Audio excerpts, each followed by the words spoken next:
안녕하십니까? 하영태 목사입니다. 오늘 5월 24일 이 주일에 가정예배로 여러분들과 만나게 되어서 참 기쁩니다. 각 가정에 하나님의 평안이 항상 함께 있고 또한 이 코로나19 속에 하나님의 지키심과 하나님의 인도하심이 가득하시길 주님의 이름으로 축원합니다. 또한 오늘 말씀을 통하여서 각 가정에 이루어질 말씀들이 모든 가정 가운데 임하길 주님의 이름으로 또한 축원합니다. 오늘은 다니엘서 4장 29절에서 33절까지의 말씀으로 영광의 주인이라고 하는 제목으로 말씀을 나누려고 합니다. 오늘 본문 다니엘서 4장 30절에는 느부갓네살의 독백과 같은 이야기로 시작됩니다. 지난날을 생각해 보니 이랬구나 라고 하는 느부갓네살 왕의 이야기가 오늘 본문을 이끌어갑니다. 느부갓네살 왕이 이렇게 이야기합니다. 나 왕이 말하여 이르되 이 큰 바벨론은 내가 능력과 권세로 건설하여 나의 도성으로 삼고 이것으로 내 위엄의 영광을 나타낸 것이 아니냐 하였더니 아멘. 느부갓네살은 자신이 세운 바벨론 제국의 위엄을 바라보았습니다. 바벨론이라고 하는 나라는 역사 속에서도 굉장히 큰 비중을 차지하고 있는 실제 존재하였던 나라입니다. 바벨론은 유브라데 강을 끼고 큰 문명을 일으켰던 나라이며 세계 7대 불가사의 중 하나인 공중정원이라고 하는 그런 큰 건축물을 만든 나라가 바로 바벨론이라고 하는 나라였습니다. 또한 그가 이룩한 바벨론은 하나님의 선민이라 불리었던, 하나님을 모시는, 오직 여호와 하나님을 모셨던 이스라엘 백성들을 멸망시키는, 586년에 남유다를 멸망시키는 일까지 하게 되었고, 솔로몬이 지은 성전까지 어느 정도는 다 부셔뜨리는 그러한 일을 이 바벨론의 느부갓네살 왕이 하게 되었습니다. 이 바벨론의 영광을 나타내는 지표 중에 하나가 바벨론 제국의 수도 바벨론에 있는 성들은 성벽의 높이가 14km나 되었고 짧은 쪽의 성벽 길이, 성벽의 이런 너비를 말하는 겁니다. 높이는 14km나 되었고 짧은 쪽의 성벽 길이는 18km. 가장 이 성벽이 얇은 곳이 18km. 또한 가장 긴 쪽은 72km나 되었다고 합니다. 성벽이 엄청 긴 거예요. 72km. 72km면 여기서 경기도 웬만한 지역까지는 갈 수 있는 거리입니다. 헤로도투스라고 하는 역사서를 기록하는 역사 문헌가에 이르면 바벨론의 규모는 900헥타르라고 합니다. 900헥타르는 900만 킬로미터라고 기록됩니다. 900만 킬로미터, 우리가 상상할 수도 없는 크기의 나라가 바로 바벨론이었다라고 하는 것입니다. 실로 엄청난 규모의 나라였어요. 크기도 엄청나고 그 성의 위엄도 엄청났습니다. 느부갓네살 왕은 지금 그러한 자신이 세운 이 바벨론 나라의 영광을 바라보며 굉장히 자신이 뿌듯해하고 있는 것입니다. 이 나라는 내가 세웠다. 이 도성은 내 위엄을 나타낸다. 내 위엄과 영광이 이 큰 도성에 있지 않으냐? 누가 나를 대적하겠느냐? 라고 하며 자화자찬에 빠져있던 그때 하나님께서는 오늘 본문에 느부갓네살 왕에게 나타나십니다. 하나님의 백성들까지 멸망시켰으니 그의 기세가 하늘을 찌를 그때 하나님은 그 모든 일들을 바라보시고 하나님은 그에게 나타나십니다. 가장 교만하였던 느부갓네살에게 나타나서 31절에 이렇게 이야기합니다.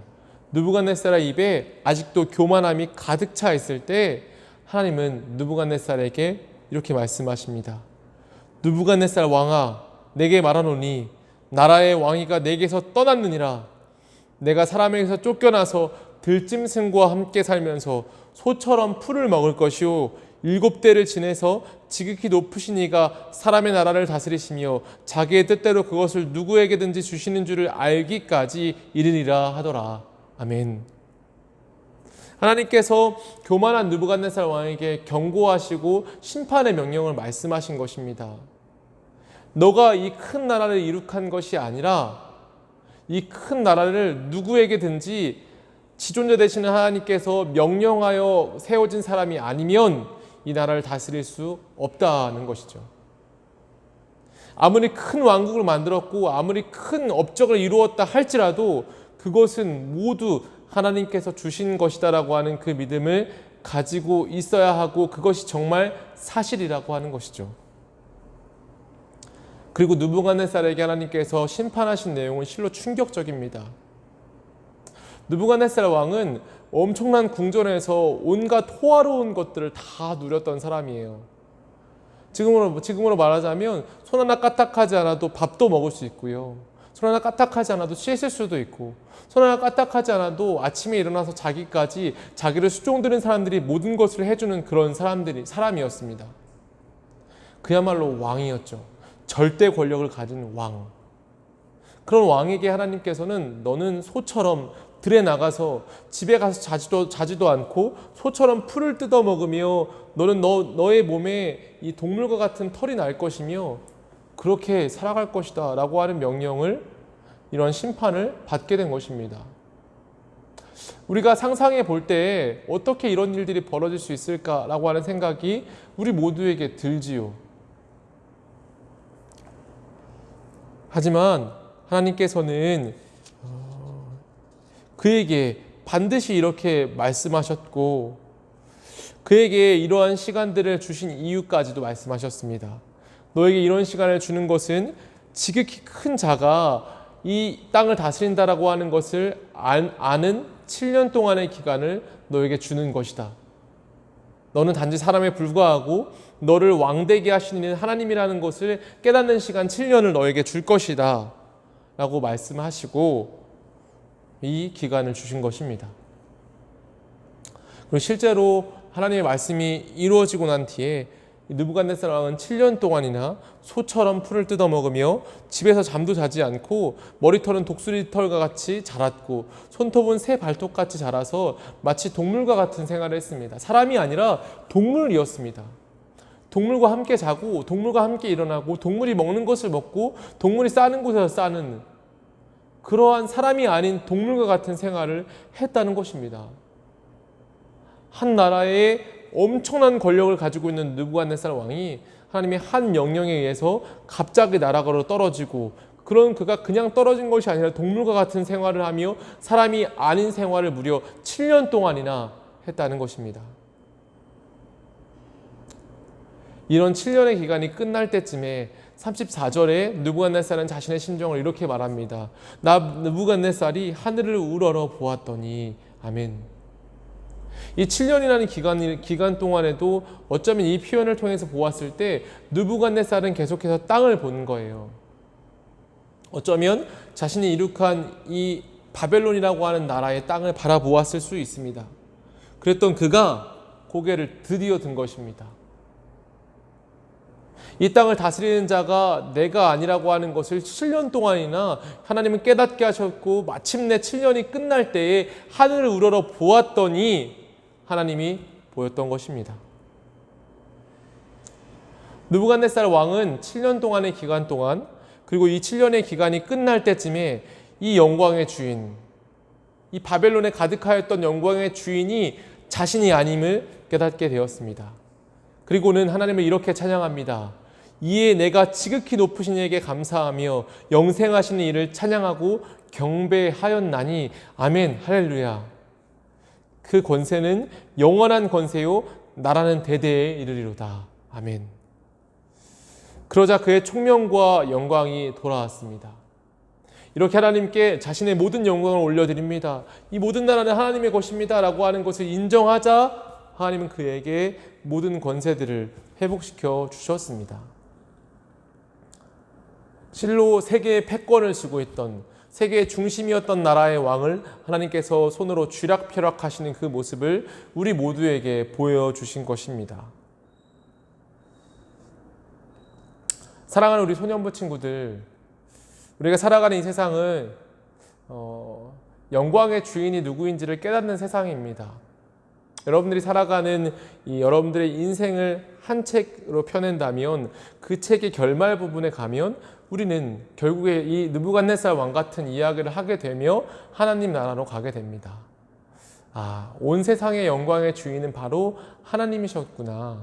그런데 책의 첫 장을 살펴보면 느부갓네살 왕처럼 이야기할 수 있어요. 이 세상의 영광의 주인은 나구나. 세상의 중심은 나구나. 첫 장을 이렇게 폈는데 그런 내용이 나오는 거예요. 근데 책을 조금씩 넘기다 보니까 이런 일도 있고 저런 일도 있어요. 여러분들 이 소설책을 보면은 전개가 있으면 발단이 있고 절정이 있고 해소가 있고 마지막 결말이 있잖아요. 어떤 이야기의 구성이 있듯이 우리의 삶에도 모든 구성이 있습니다. 하나님께서 하나님을 신뢰하는 훈련을 해 나가실 때에 이 코로나19라고 하는 상황은 굉장히 중요한 부분일 것이라 저는 생각합니다. 이러한 상황 속에서도 하나님을 신뢰할 수 있는가라고 하는 것을 계속 물어보시는 것입니다. 여러분 지금 하나님을 신뢰하고 있습니까? 하나님이 선하다라고 하는 것을 전심으로 이야기할 수 있으시겠습니까? 이 믿음을 지키신 분들도 있을 거고 이 믿음을 저버린 사람도 있을 거예요. 너무 힘들고 어려워서 하나님이 이 세상에 살아계시지 않은 것 같다라고 하는 그런 마음들이 생길 수도 있습니다. 그런 마음들이 있다면 실망하지 마십시오. 하나님은 여러분과 저를 계속해서 변화시키시고 결국에는 하나님을 신뢰하는 그런 사람들로 만들어 나가실 것입니다.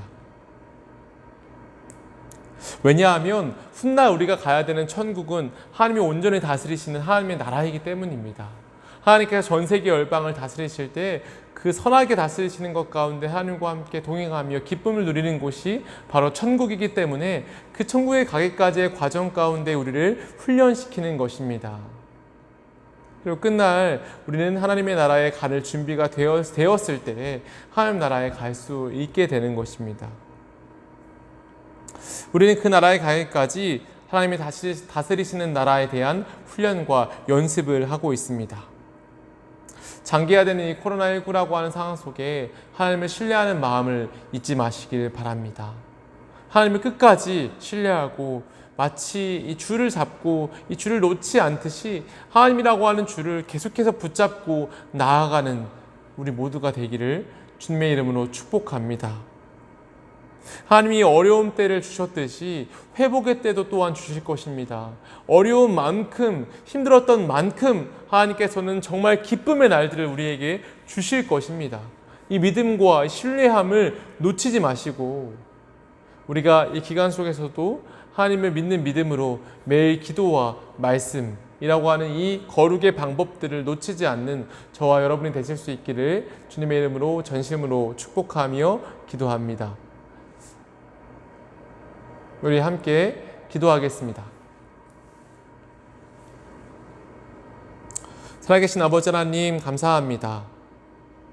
우리로 하여금 하나님의 은혜 가운데 살게 하여 주시고 우리로 하여금 매일마다 하나님을 신뢰하는 훈련들을 할 수 있도록 은혜 주셔서 주님 감사합니다. 하나님 상황은 어려워지고 끝날 것 같지 않은 이 코로나19의 기간 속에 우리는 하나님을 신뢰하길 소망합니다. 하나님을 향한 신뢰의 그 마음들이 없어지지 않고 불길같이 타오를 수 있도록 우리 가운데 역사하여 주시옵소서. 주님 감사합니다. 모든 것 가운데 인도하신 하나님의 은혜를 찬양하며 살아계신 예수님의 이름으로 감사하며 기도합니다. 아멘.